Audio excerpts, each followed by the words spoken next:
episode and the sports world is going crazy. We're here. Todd's here. Yeah, what up? I'm here. There's a lot going on. There's a lot going on. And I think these teams and stuff been watching the show because apparently the Patriots took our advice and got some weapons on offense. Well, one reason I hope they're watching the show so we can get some money.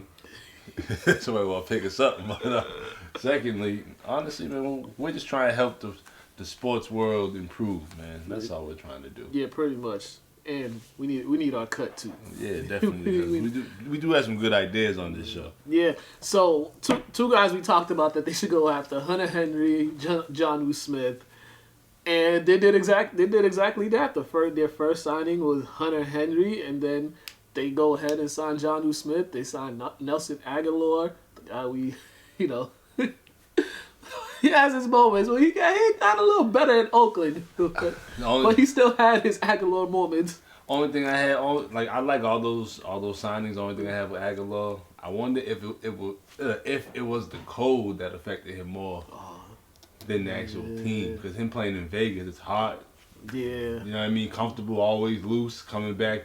Yeah. To the cold, man. I hope he plays well just because he's a great pickup. And, they had Kendrick Bourne. Yeah. Is it Bourne or Burton? I think Bourne. Bourne, yeah. Kendrick Bourne, he had a stellar year last year. They got... Career highs. They got guys that fit... Because Patriots, outside of Randy Moss that one time, they usually never had, explosive... They put all their production in the slot in tight ends. And now they did that. They got both of those. So I mean we'll see with the offense now. The quarterback, I know people been giving Cam hell all from what happened last year, but nobody took into account everything that happened. Granted, there was some games he could have played better, but still it. And they got some other pickups like Trent Brown. You know what I mean? He's coming back. Who's a big pickup, and he won a Super Bowl with the Patriots, so he's championship. He understands how to win a championship. And who else they got? The defensive edge rusher, Judon from the Matt Judon. Matt Judon. It's gonna help. That's gonna help them a lot.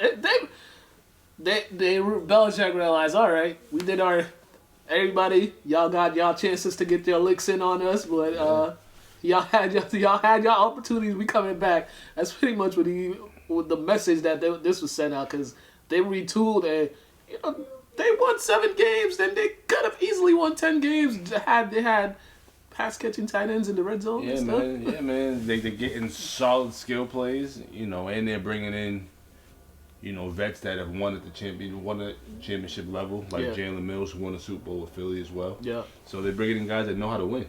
Yeah. So that's what I think. That's one thing the Pats were missing, because granted, Cam's an outstanding talent. He's never won a Super Bowl. Yeah. He doesn't know what it really takes to get over that hump. And we've had Brady for so long. We've been accustomed to our team getting over that hump because Brady's a Super Bowl caliber quarterback. Yeah. And if you look at all the majority of the games they lost, they set the 3 or 4 blowouts that were in there, but 4 or 5 of the games that they lost, it was 1-possession games, and they had the ball and with the chance to win those games too. So it's the games that Brady usually bring. Brady sneaks out victories.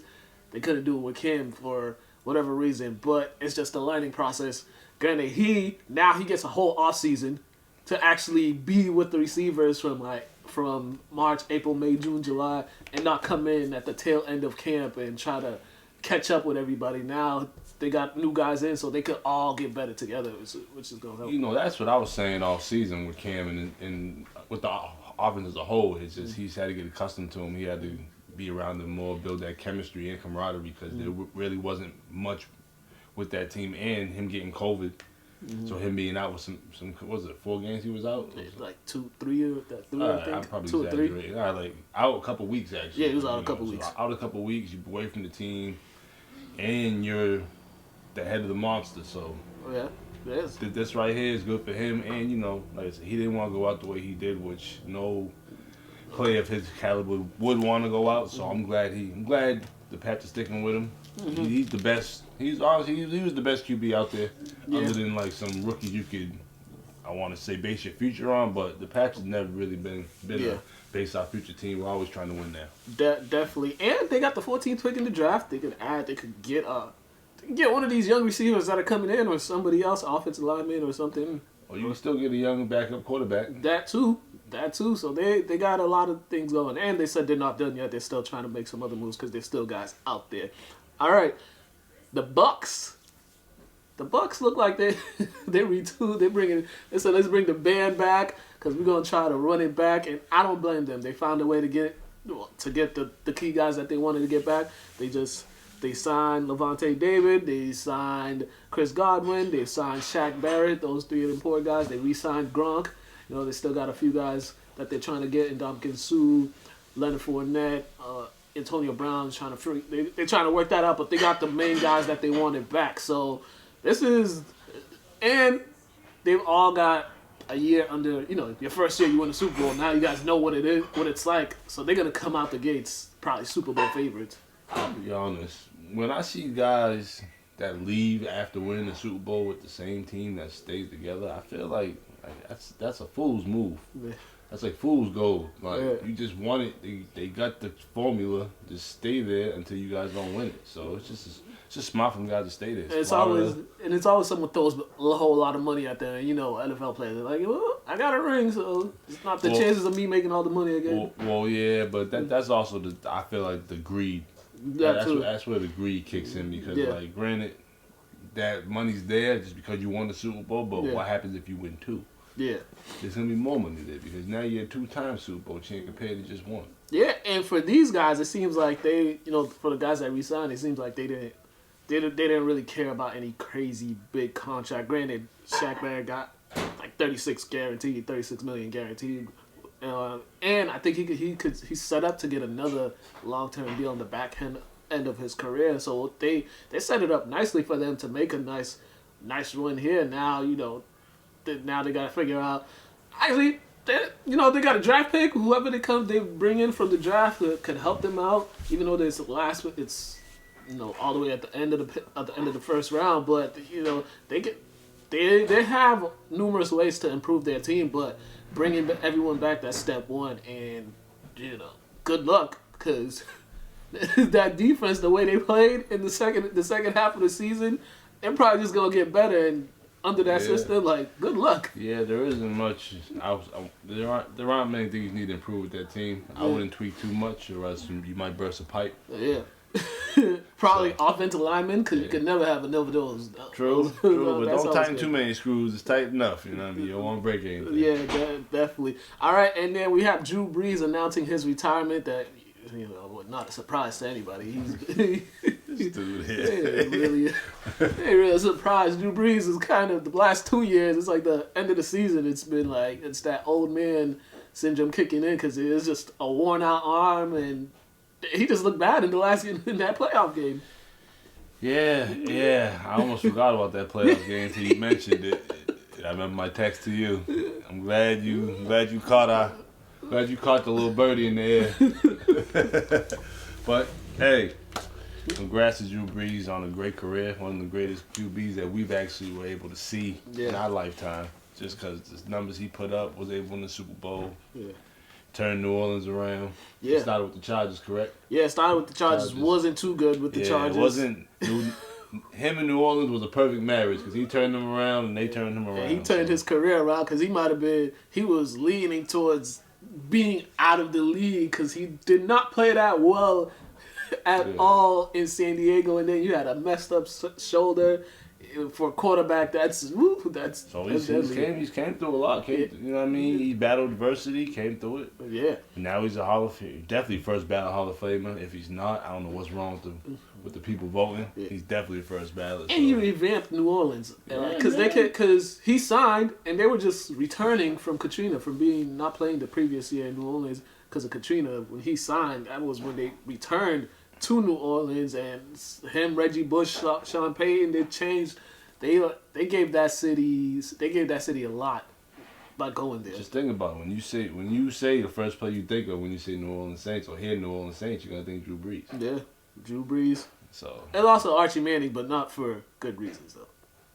he was running around for his life. It used to be Archie Manning, though, but now it's Drew Brees. Yeah. You know Those what are the two. Yeah. Those are the two. You know, Drew Brees for winning, Archie Manning for just running for his life and the paper bags. Yeah, man. So I'm definitely happy for Drew Brees. I wish he retired a year earlier so Winston could, you know what I mean, get that shine. Or Speaking of Winston, they re-signed him. They brought him back to another 1-year deal. Come on, man. You gotta. I guess they're trying to have him prove himself to see if he can be their long-term guy. But Winston is right now the best quarterback they have on that roster. I mean, they're still trying this Taysom Hill experiment, which is Now this is the problem I have with the NFL. Like longevity with positions isn't as long in football as it is in other sports. So they're over here wasting this man's time. Yeah.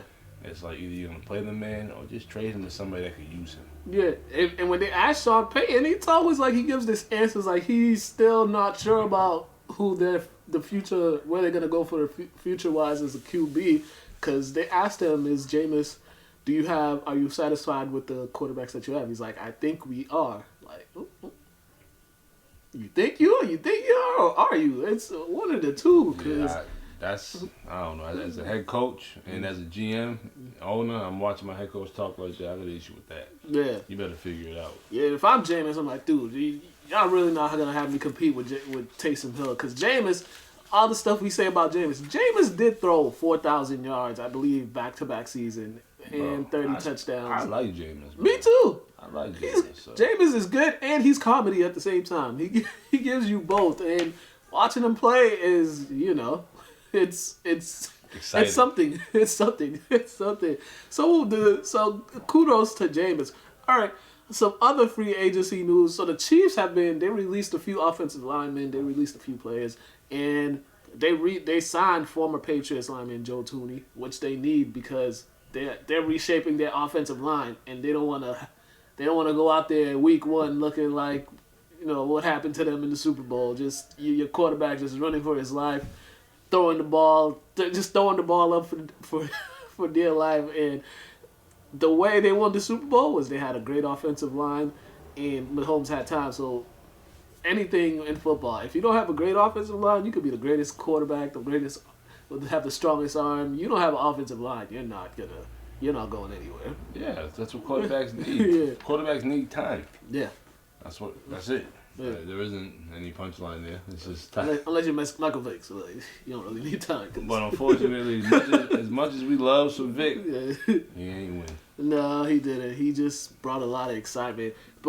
And the Chiefs, they also released, they're trying to free up some cap space. They released Damian Williams, who was kind of a Super Bowl hero in the Super Bowl when they won it. So it's like we saw a team that could these guys ring off 2-3 in a row, and now we're like, are they gonna get back there? Because you're looking at the moves that are happening, and you know what I'm saying. Well, but let's be honest though, somebody did throw a big monkey wrench in there.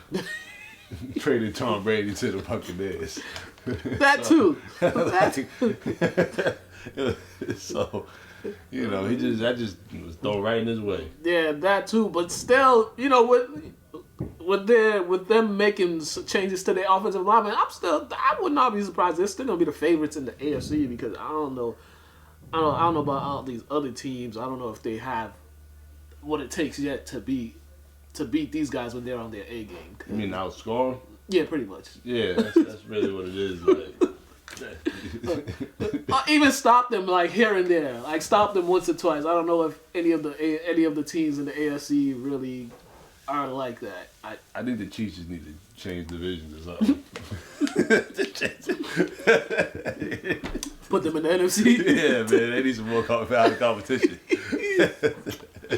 Oh man! All right, we got free agency in the NFL is wild. We can't even talk about all the moves that are made, but we'll just talk about a few. All right, so some other ones. Trent Williams he was a big free agent tackle from the 49ers. They gave him a 6-year, $138 million deal. 55.1 of those is guaranteed, and he gets a $30 million signing bonus, which is the highest paid offensive lineman. He's gonna be the highest paid offensive lineman considering.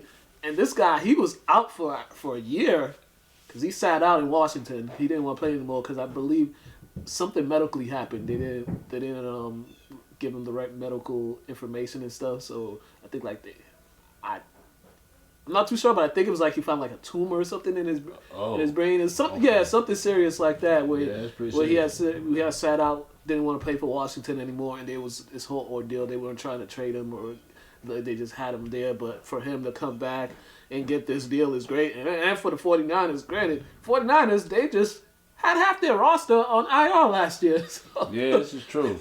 I ain't gonna lie to you. I had to look at my notes for a second because you said Trent Williams. I didn't know there was that many Trents in there. Oh, man. First of all, I didn't even know Trent was that common of a name. Yeah. I know Todd's a little different. Yeah. But Trent, I thought that was like just... Yeah. You must have named after your daddy or something like what they say about me. Like,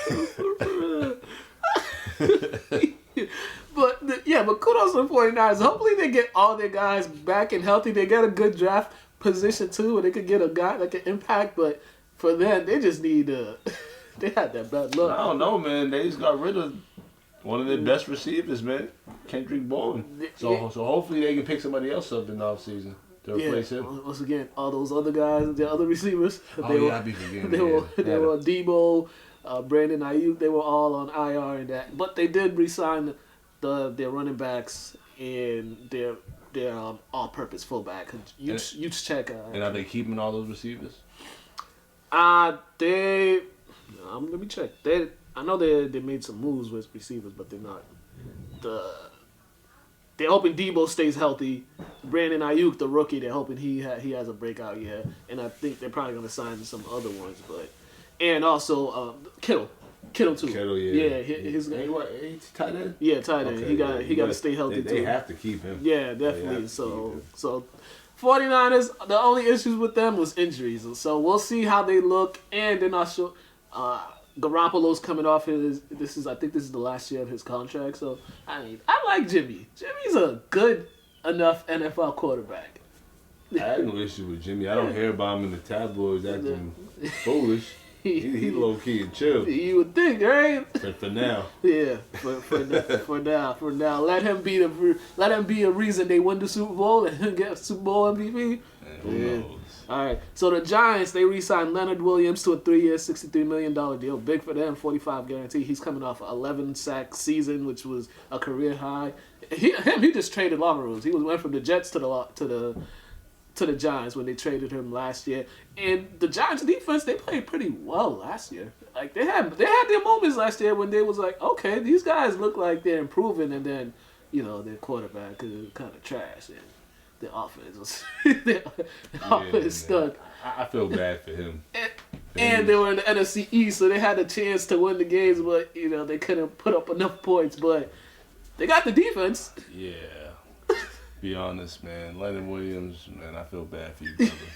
You going from the Jets to the Giants, bro. Like, get out of New York, man. Yeah, you should have got out of New York. But hey, I mean, maybe he's trying to change maybe he has hope. Good for him. All right, now this one, the Bears signed Andy Dalton to a 1-year deal because they don't have a quarterback. They were trying to get Russell Wilson, and they were actually making hot pursuit of Russell Wilson. But the Seahawks told them, we're not trading him. Mitchell Trubisky, they're not bringing back. So they have no quarterback. And the quarterback market is not that good. And now you're left with Andy Dalton. So it's like, if you look back at their drafting of Mitchell Trubisky, that pretty much just messed them up for the next several years. Because now Trubisky's not going to be on the team. You got Andy Dalton on a 1-year deal. It's like, you have no future. Your future... For one, I thought Andy Dalton was going to retire after this year based on how he was looking with the Cowboys. No. I didn't think he even wanted to play. Yeah. Then it's like, this dude out here he's stealing money now. I ain't mad at him, though. $10 million, $3 million guaranteed. Hey, if you going to pay me that much just for 1 year? Just to come out and throw interceptions? And I'm going to start? That's crazy to me. You got guys like James that can't even sniff the field. And you got guys like Andy Dalton that are just consistent starters, like on like legit teams too, like playing for the Cowboys that's supposed to be a stellar legacy. Now he's going to the Bears that it's definitely, has a stellar legacy as well. And they got a defense too. Like the Bears, I don't know what this is when you look at the GM and the coach. Like, what are y'all doing? Y'all could have went and got Jameis. Jameis would be good for y'all team. Yo, when you said they got Andy Dalton, I just said, "Whoa, they completely struck out." Yeah. Like, what's that story? Like, Casey's up to bat? Is that? Yeah. That dude. I'll be one even better. They could have even got Ryan Fitzpatrick, who'd probably be better than whatever they had, and make them competitive and interesting. At least, because at least he wants to play. Yeah. At least he gets out there. He wants to actually try to win the game. Yeah. I don't know what Andy Dalton wants to do. Speaking of Fitzpatrick, he went to Washington. Washington, you know, the Dwayne Haskins thing didn't work out. So, you know, they're in transitions with quarterbacks. So, I'm not mad at this move because they got a good defense, great defense, a good running game. NFC East is, pretty much. Like you got the Cowboys. Dak's coming back, but even when they had Dak, they weren't that good. The Eagles, they're not even sure if Hurts is their guy. And then you got the Giants, and you got Daniel Jones. So it's like Washington could come win this division again because of what they have. And he's fearless. Yeah. That's what I like about him. Yeah. And the thing with Ron Rivera's offense is they're run heavy offense and then run heavy then play action. And this guy's gonna throw it. Yeah, I feel like he grew up watching Brett Favre. Yeah. He just missed a couple games.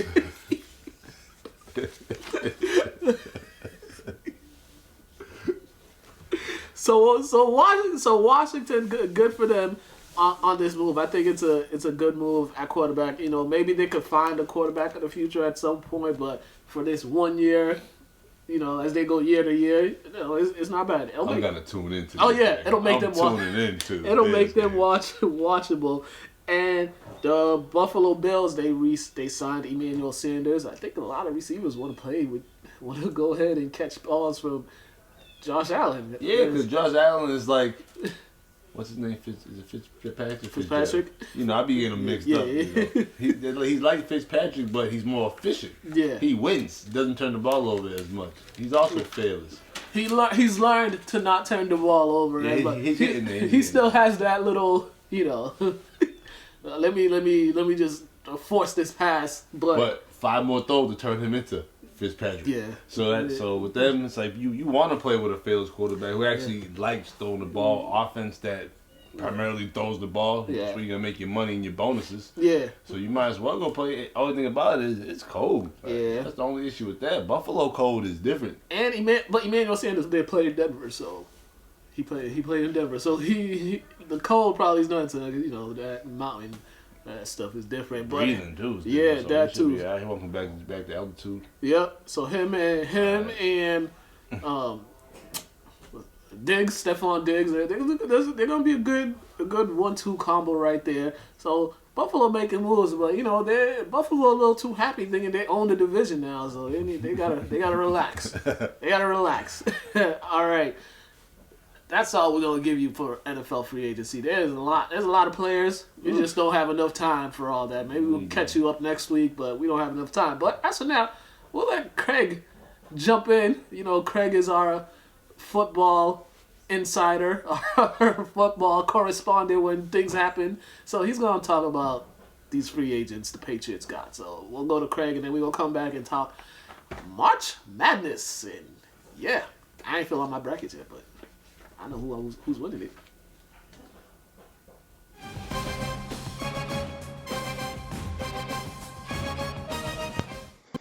What's up, everybody, and welcome once again to No Huddle here on After the Whistle. It's your boy Craig, and I'm here to give you the update on the Patriots. And oh boy, it was spectacular. Let's start right at the beginning of the signings. A signing that some people might be hating on, and that's the re-signing of Cam Newton on a 1-year deal worth upwards of $14 million. Now, I know what you're saying. Oh, he couldn't even get us a winning record. He couldn't even get us a 500 record. Let's be clear. Cam Newton had no wide receivers. Gaining separation. Julian Edelman out for the year. And it just wasn't. We didn't have what we needed. We had no tight ends and no number one wide receiver. And with that being said, Cam Newton almost beat the Seahawks and was one fumble away from beating the Buffalo Bills. So let's be real clear about that. Cam Newton is not a bum. Cam Newton just didn't have the weapons available to him. Yeah, he's not the most accurate passer, but let's remember he ran for 12 touchdowns, which was more than anybody in the league. He threw for 10 more interceptions. Yeah, he threw for eight touchdowns, and he threw for 10 interceptions. Yeah, it's a lot of interceptions per touchdown ratio, but it is what it is. He also had 82.9 passer rating. But we brought back Trent Brown in a trade with the Raiders.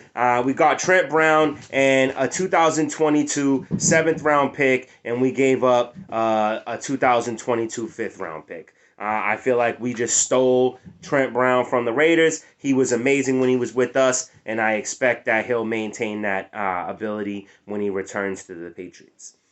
One of my favorite signings was Jonnu Smith. I wanted Jonnu Smith 2 years ago, and we didn't get him. We signed him to a 4-year, $50 million deal. $50 million over 4 years, $15 million signing bonus, $25 million guaranteed. Last year, he had 41 receptions for 448 yards and 8 touchdowns. I expect that number to go way up. Remember Cam Newton's favorite wide receiver when he played for the Carolina Panthers? Greg Olsen. And now he's got Jonnu Smith.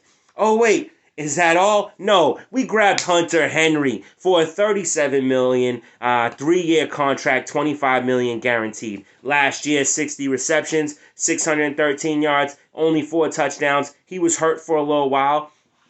But once again, we have a dynamic 2 tight end set, which is what the Patriots run on. This is an awesome combination, and I'm excited for it. Then we needed wide receivers, so we went and grabbed Nelson Aguilar, who had a breakout year last year with the Raiders. 48 receptions, 896 yards, 8 touchdowns. Then we grabbed Kendrick Bourne for a 3-year, $22 million deal. And Nelson Aguilar was 2 years, $26 million. Kendrick Bourne, 3 years, $22.5 million.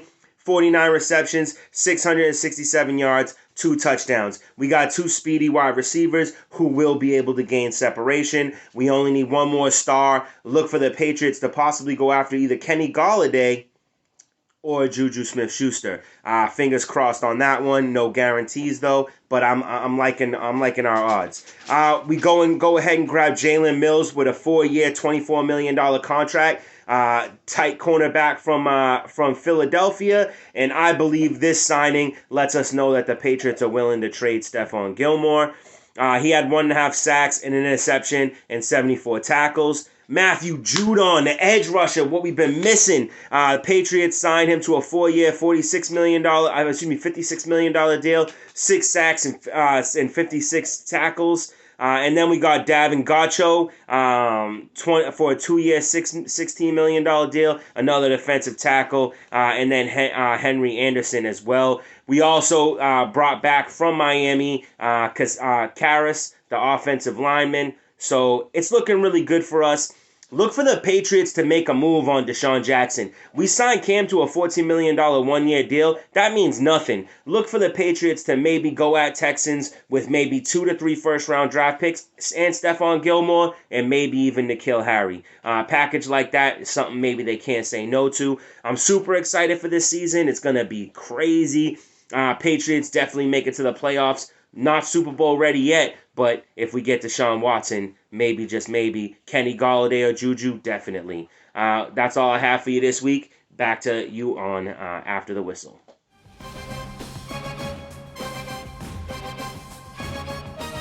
All right, thank you, Craig, for that. And before we get into the brackets, quickly, let's go. Yesterday, Boston College had an introductory press conference announcing the hiring of new coach Earl Grant. I was there. Check this out. Here's my question, even though they called me next to last, but that's a story for another day. Check this press conference. We're going to come back.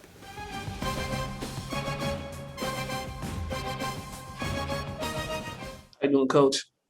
Yes, sir. How you doing, bro?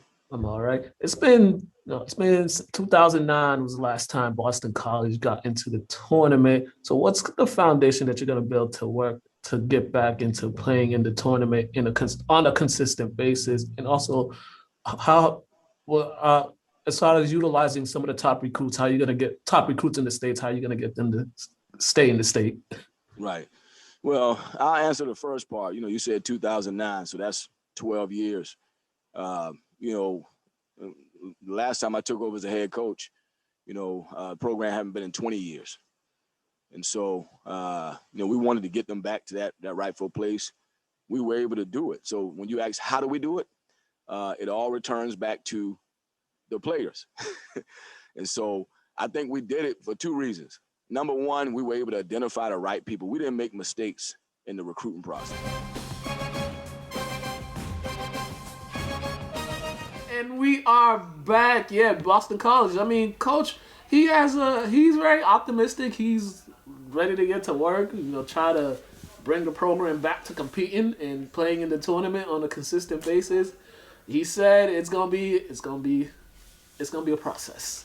Yo, he had the College of Charleston, 127 and 88 over his tenure there. So anybody's better than the dude they had at BC, dude. And when he got there, they ain't make the tournament in 20 years, and he was able to get them into the tournament. So I mean, he's proven he can coach, and he recruited KJ McDaniels. Well, I was gonna say he just seems like a better guy that can recruit. Yeah, cause he was an assistant at Clemson, so he knows how to recruit the ACC. Man of color. Yeah, just easy too. to relate to. Yeah. Angles is different in recruiting, in regards to getting kids to come to school. So I think he get some kids to come to BC. And he's putting 3 players in the NBA.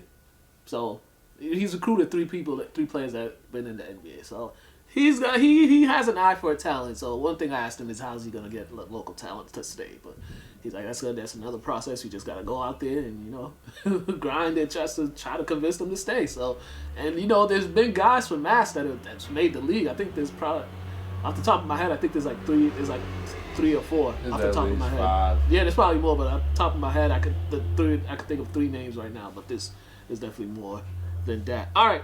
College basketball, March Madness. Hope we all filled out y'all bracket for the men's and women's tournament. This year's been a crazy year. So college basketball, if y'all are not in tune, don't blame you because it's just been one crazy year of college basketball. But first on the men's side, and I said a couple days ago, I was like, I'm not gonna be surprised if 4 number ones go all the way into the Final Four. But I wouldn't pick 4 number ones, but I do have some upsets for y'all that that maybe y'all would want to listen to. So, I think we both have Georgetown beating Colorado. Yep.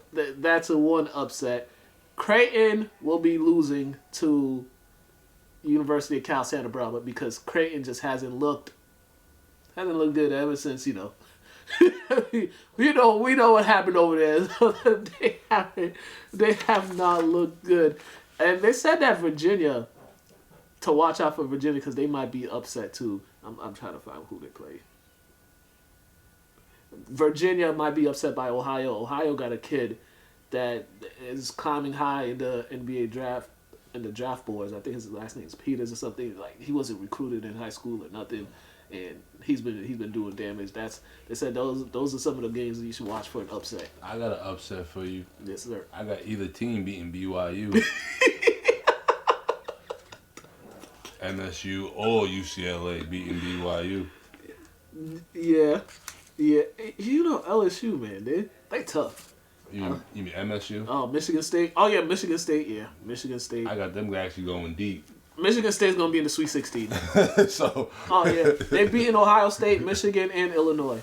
Yeah, they just had a rough start. Yeah, that's all. They're gonna be good. Another game I'm looking at is Uconn and Maryland because Uconn got that kid. Boatwright. Boatwright. Yeah, I like Boatwright. I got UConn beating them. Yeah, I got UConn over there. Alabama and Iowa. Rick Pitino making NCAA, leading his 5th team to an NCAA tournament.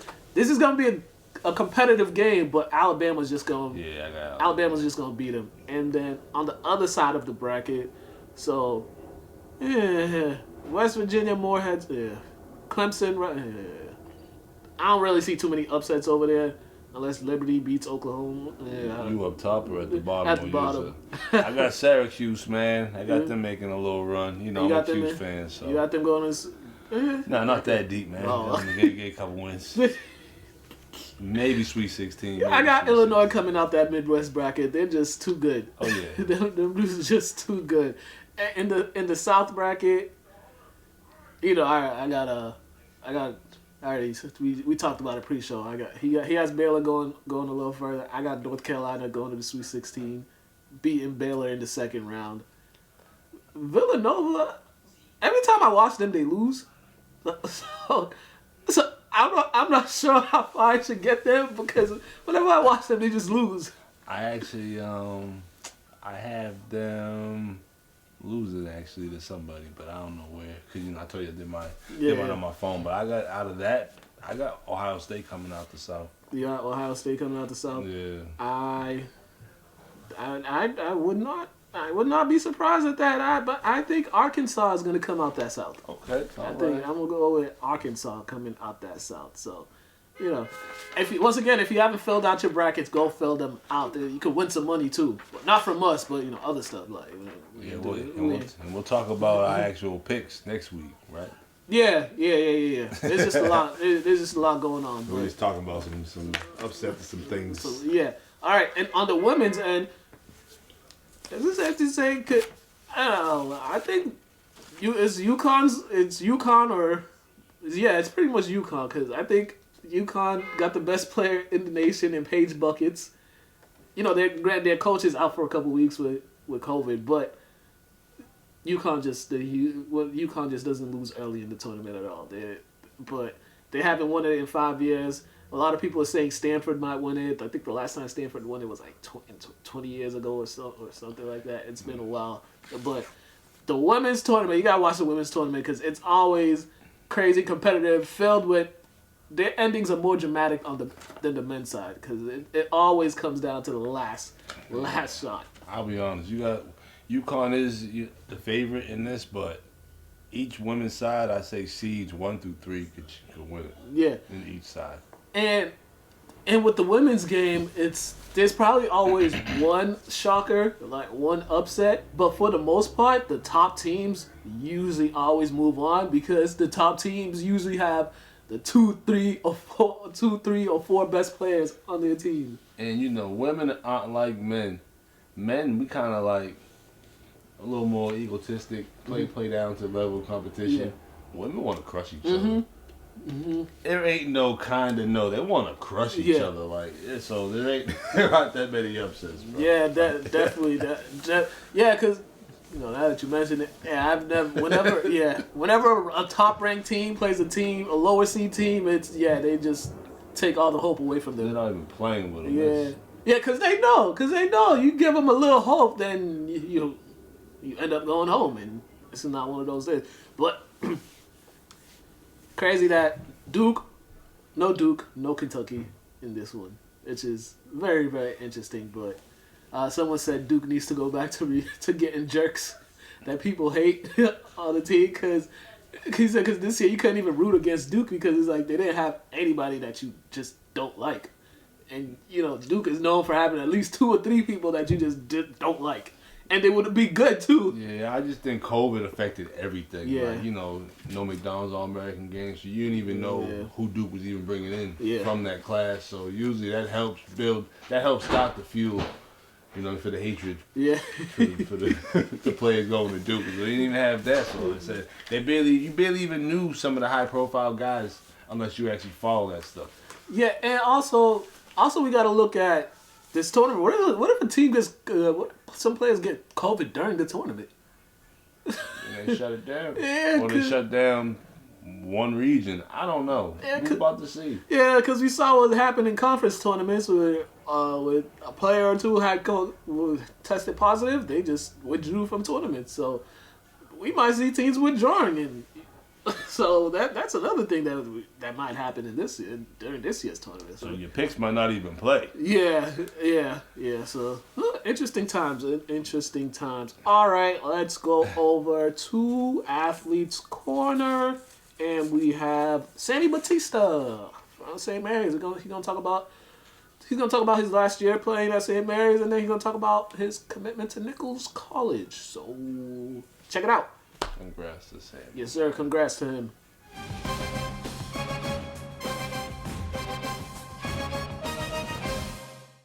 All right, and welcome to another edition of Athletes Corner. And today we got a special guest, St. Mary's Senior, Mr. Sammy Batista. How are you doing, sir?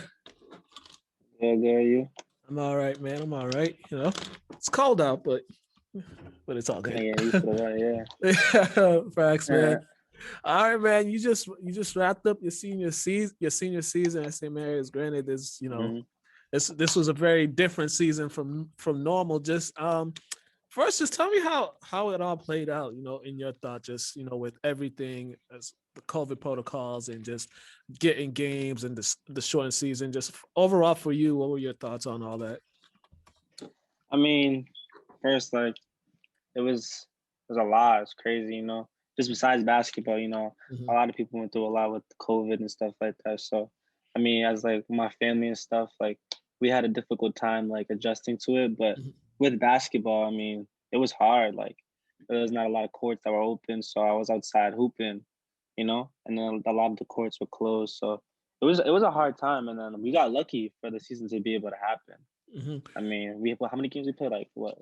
17, 15 games, but I mean, we got lucky, Yeah, and also it's kind of crazy because the last game you guys played last year was literally the last game for all of high school sports. Yeah, that was crazy. Yeah, that was real crazy because especially that was the game to go to the state championship. That was our state championship game. Yeah.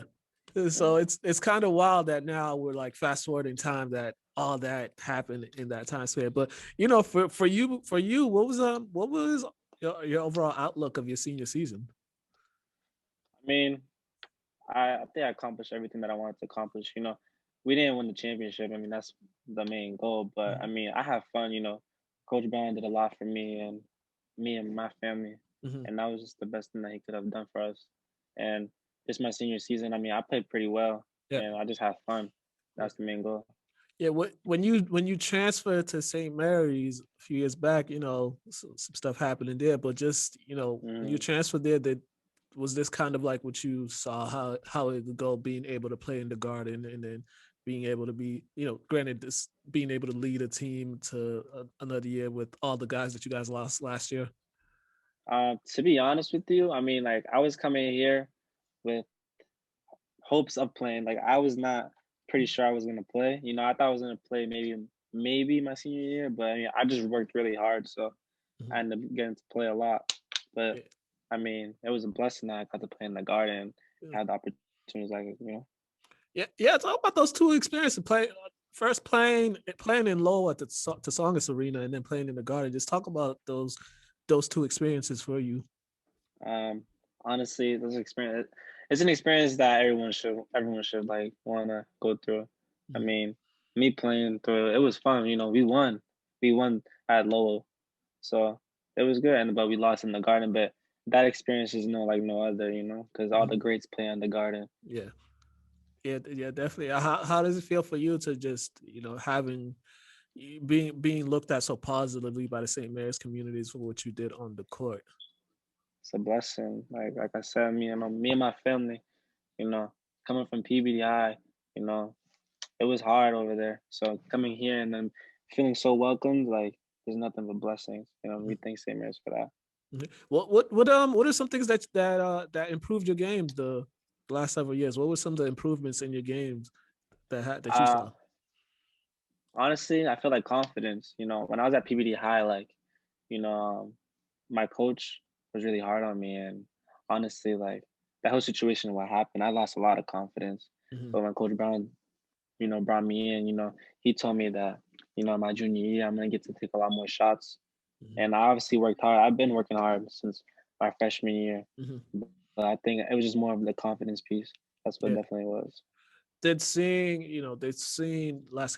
how Jalen and Josh and Joey, how those guys were able to help lead the team. Was that some of the stuff you picked up from them? Did that help you as far as confidence and also help you on the leadership aspect on the court? Definitely leadership, definitely leadership. But Josh did a great job leading the team, and I took after him. Last year, my junior year, he did a great job leading the team. If it was on the court or off the court, making sure everybody's grades are up, and also working hard in the off season. He did a great job of doing that. So I just took that with me to my senior year. And you guys had the season didn't end the way you wanted to, but you guys had a lot of bright moments, especially some of the younger guys that definitely take major roles next season. Can you just talk about those guys and just the improvements that they made and how they helped the team this season? So we had a lot of sophomores this year. I think I half the team of sophomores. We had one junior named Henry, but as you see, he got hurt. But I feel like the sophomores, Derek Kalangis, David Brown, Jackson Field, Nick Sacco, they all stepped up big, because coming into the season, Nick Sacco wasn't even supposed to start. Oh, and don't forget about Ali Berry. Nick Sacco wasn't even supposed to start, and he came in and he lit it up. He at the end of the year, he started starting, and he was a big contribution to the team. He was averaging 4 rebounds a game. He was doing big things. He was doing a lot for us. Yeah. But also, go ahead. David Brown too. He improved a lot. Up there in off season, he worked real hard. So coming into the season, he did a lot more than I was expecting him to be honest. Did you feel that he was able to handle the pressure? His dad's the coach. His dad's name's in the band. His dad's name is in the 1,000-point club. Sometimes that's hard. Sometimes that's hard for some players. When your dad was a great player and your dad's also the coach and is a good coach. Did you feel that he was able to handle any type of pressure that came with him, even though it might have not been put on him? It's especially, but he could kind of, it kind of inadvertently just put on him just because. Do you feel like he handled that in the proper way? Yeah, most definitely. I feel like he was just playing. He was not thinking about none of that. But I understand. I could see what you're talking about, though. But he balled out, and he just wasn't listening about anything. He forgot about all the outside noise, and he just balled out. As you can see, he had 30-point games. Yeah. So shout out to him for doing that. Now you made the decision to go to Nichols College. One of your former teammates is there. They didn't have a season this year, correct? No, but I'm pretty sure they're playing a couple games. They're playing a couple games.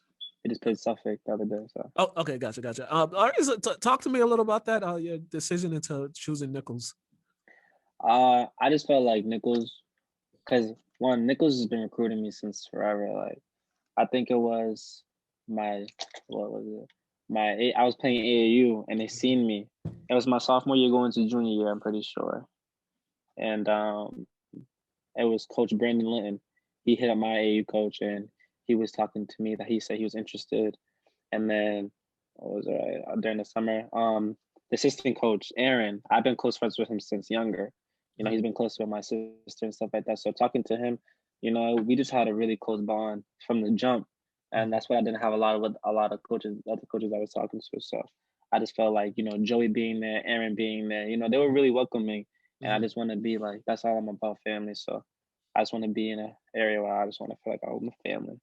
Was it kind of disappointing? I mean, I'm sure you've been to the campus already, but was it kind of disappointing that you weren't not able to go visit the campus around this time? Yeah, that's why I was kind of I suppose a lot of the schools, because I couldn't really visit the campus, so I did a lot of virtual tours.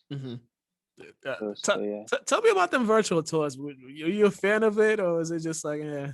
I mean, it does show a lot, but it's nothing like when you're there. It's a different experience when you're there and you can see and talk to people. But but the virtual tour was good. The Nichols virtual tour, it really attracted me, and I really want to go. Yeah, definitely. Now the off season is here. This is this is the grind time in the off season. Just tell me what are your days like? You got school, but then after school, as far as you just improving your game and working out, just tell what's your day-to-day schedule like as far as that aspect. Right now, I'm waking up before school and getting in the gym, whether it's St. Mary's or I'm in Lights Out. And then after school, I get into the weight room. I usually go to PBDYMCA, and I'll just get into the weights. And then after that, I'll just go home and just rest and do homework and stuff. Is that one thing that you're trying to improve before you get over there? Is the weight room just most definitely, yeah. I'm gonna just this summer I'm gonna like spend most of my time in the weight room. What are some other aspects of your game that you're planning on working on to get you ready for the college game? I mean, probably most in pick and roll when I'm in the gym. That's what I've been working on. Usually just making the right reads and stuff like that. Because I know in college that's what they usually run, pick and roll offense. So I'm just trying to get ready for that. Oh, okay, gotcha. And lastly, for you guys, St. Mary's, you guys been in school in person learning since the fall. Is it was it like weird for you to be in person learning, and so you see some of your friends they've been doing virtual learning all this time? Was it kind of awkward? Or it was I don't know, it was just like a weird, like it was just hard because like a lot of people struggled online and offline. It was just really weird. I did online during the basketball season because I had to stay quarantined. Yeah. But then after basketball season was over, I started going back in person, and I haven't seen people in so long. So yeah, I could say a little bit awkward. Yeah. Gotcha, man. All right, man. Just tell the people if they want to follow you, please plug in your social media. It's Sammy Batista _ 2 underscores. Yeah. There you That's go. my Instagram. That's my Instagram. Yeah. All right, man. Hey, Sammy, thank you for the interview. Congratulations on the season. Also, good luck in going into college. I know this is a big thing for just for kids in general, just to get that college experience. So congratulations to you on that. It's a enjoy every moment of it because it goes by fast. Yeah, thank you. No problem. You guys have been watching Athletes Corner. Have a great day.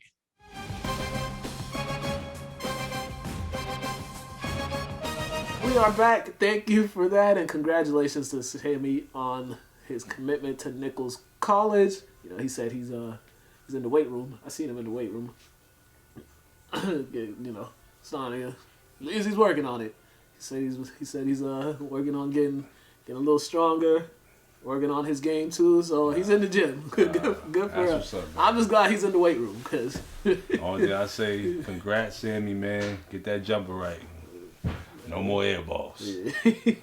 Nah, definitely congrats to Sammy. He had a good career over at St. Mary's. Yeah, and he told me what happened at Peabody High. Bro, don't even. Yeah. Bro, I played with that clown that coaches over there. I don't even. Yeah, he told me what happened over there. I don't even remember talking to him in high school. And we were teammates, so that just shows you how much relationship we really had. Yeah. All right, time to go around the world of sports. And first I'm going to go NBA. Last night, the Celtics lost to the Jazz, 117-109. Tatum had 29, Brown had 28, but the Jazz made 19 three-pointers, and the Celtics only made 10.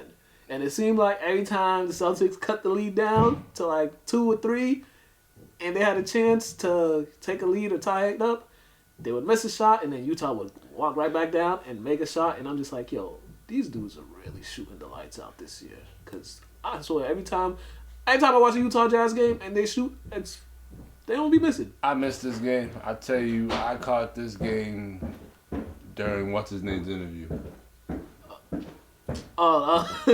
Jordan Clarkson? Yeah, during Clarkson's interview. So I ended up watching the best game of the night. Unfortunately, it wasn't hometown team. Yeah, the best game of the night. Dame Lillard dropped 50 in a comeback. I had to watch the highlights because I fell asleep. And I see they were down 17 at one point. Then the last 10 seconds, I was just saying to myself, wow, this is what really happened. Ingram misses 2 free throws, and the ball bounces off. I don't even know who the dude was, but it bounces. Alexander something. Nikhil Alexander Walker. Walker. Shay's cousin. Yeah. Hyphen, they called him. He said, the ball, he threw it right to him, and it bounced off his chest. Like, what? Yeah. You know that whole run started when Melo pushed dude in the back. Oh yeah. And they got a little tangled up. And Melo just had a Melo moment. Oh Lord. Trying to get everybody going, and they got everybody going, and came back, and then caught Lillard on the wrist. Yeah. That was a crazy ending because I'm like, yo, because I'm rewatching the highlights. I'm like, yo, these dudes are up 17 right now. There's like 5 minutes left. I'm like, okay, they're up 12, like 3 minutes left. I'm like, what? The way that, man, I would be so mad if that's how I lost. Like, what do you even say to the team after that as a coach? Like, what do you even say? You just gotta sit there like, what? I mean, yeah, it's a tough one, but Zion had a decent look at the end. Yeah, he did. Yeah, he did. But once again, this is just a young team that don't know how to close out games. Yeah, that's just youth. That's all that is. Yeah, definitely. They better learn from this. Shoot. You have to learn from this unless you want to keep losing to teams you're not supposed to beat, but teams that, if you want, can be considered a league team. You have to beat these teams. Facts. All right. LeBron. He made some news yesterday. He became part owner of the Boston Red Sox. I think one of those minority owners. I don't know what percentage stake he has in the team, but he's making big moves. So now he got the soccer. He got a stake in the soccer team, Liverpool. Now with the Red Sox, even though he's a Yankees fan, so he might sabotage us. I was gonna say, so that means you got to put that Yankees hat away. Definitely. I might look at him funny, think he's trying to mess these guys up, mess up their season and stuff like that. But put that B on, brother. Yeah, man. LeBron and his team making major moves. So congrats on them. And I know he said that when he retires from the league, at one point he probably wants to own an NBA team. So hey, get that money, LBJ. All right, boxing news. Marvin Hagler passed away over the weekend at the age of 66, and probably one of the most coveted boxer. A lot of people love Marvin Hagler, just his style. Oh, because he was vicious. Yeah, the most famous one was him and Hearns, that fight. And knock your head off. Yeah, definitely. And I didn't know he was born in New Jersey, but he was from Brockton. I didn't know that. No idea that might also be why I've heard so much about Marvin Hagler as a kid, just because when you got some roots in Massachusetts, you tend to I always support hometown talent, or home state talent, so that might be it too. Yeah. But man, he was vicious, man. I didn't know he was only 66 though. I thought 66, he would have been a lot older than that. Yeah, but young. Yeah. He started at 19 in 73, and he had a 14-year career. Last fight was 87, I believe. So. Hey, man, rest in peace to him. Yeah, man, rest in peace to him. Also, we had Lynn Boxer show. He headlined Showtime. Granted, he lost with the Ellis boys. Hey, he was on Showtime. He fought a champ, and man, shout out to Ronald. I actually watched that whole fight. Yeah. He just got to get back in the gym, man. Just back to the drawing board. Definitely. He has what it takes to be a champion. He just. At this point in his career, I won't say just has to get a little better. Yeah, that's all. Man, that's all. I mean, I'm just glad we were able to see someone from Lynn take a fight against a champion, and just show what he can do, and it's all boxing is always a learning curve. It's always a learning experience. The biggest thing, the only issue he really had was the length. Mm-hmm. The dude was just long. Yeah, just long. He had arms like me. Yeah. Just long. You know what I mean? But other than that, man, he fought a good fight though. Yeah, he fought a good fight. Definitely. All right, the Boston Bruins, they ended their 2-game losing streak last night. They defeated the Penguins 2-1. So congrats to the Bruins on that. And yeah, we gonna go. All right, so high school basketball. Last night, Lynn Classical boys and girls defeated Medford. The girls won 49-48. The boys won 68-61, and they're back on the court on Friday. They're hosting Everett. So the boys play at 4, the girls play at 6. There's football at Manning Field Friday. Lynn Tech, I believe they're playing the Showboys, something like that. I forget who they're playing, but Lynn Tech is playing Lynn Tech is playing Friday. Then Kip Academy is playing Saturday at 2. Lynn English boys and girls are on the court today, 4 o'clock and 6 o'clock. I'm about to go work. In Revere, so I'm probably going to be there. But as for now, check out these highlights from last night's both classical girls and boys games. So check out these highlights, and we're going to come back and wrap this thing up.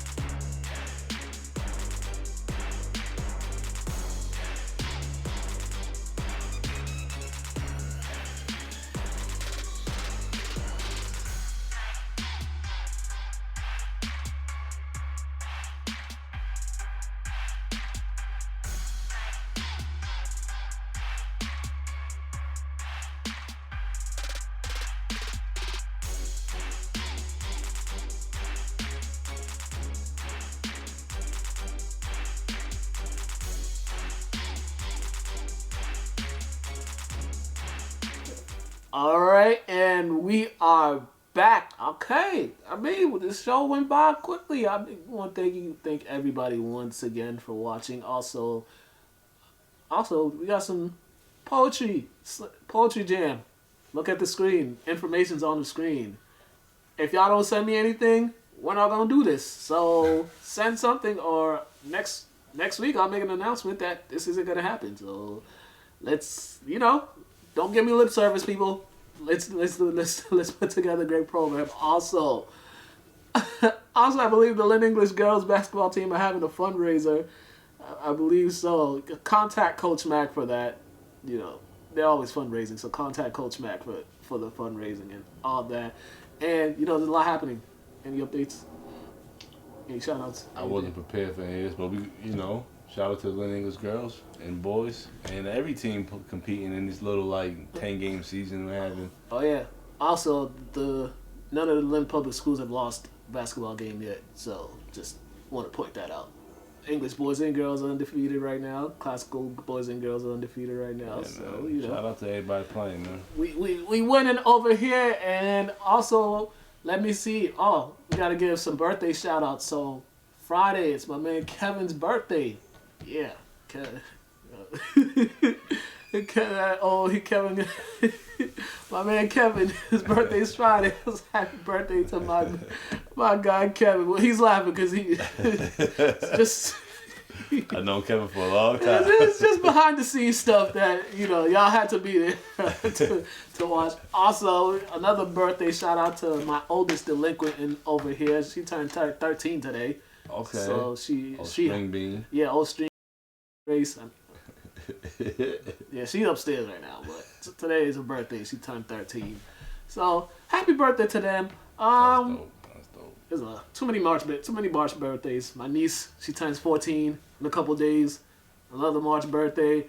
Oh man, so many March birthdays. But with that said, check us out. LCTV After the Whistle Instagram page. Go to lyntv.org to catch up on any shows, previous shows. Also catch up on city updates as far as city council meetings, public health meetings, Lynn zoning commission meetings, all that stuff. Go to Lynn Community Television to catch up on that. Facebook page, Lynn Community Television. YouTube channel, Lynn Community Television. Make sure to check them out. Mr. Burton 23 on Instagram. Make sure to check out the Lynn English girls also have a Instagram page, Lady Bulldogs, Lynn English Lady Bulldogs. Make sure to check them out. The Lynn English boys too, check those out. Just check out all the sports. Mukala K on Instagram. And we're probably forgetting something, but whatever, that always happens. So we'll get back to it next week. And on that note, have a great day, everybody.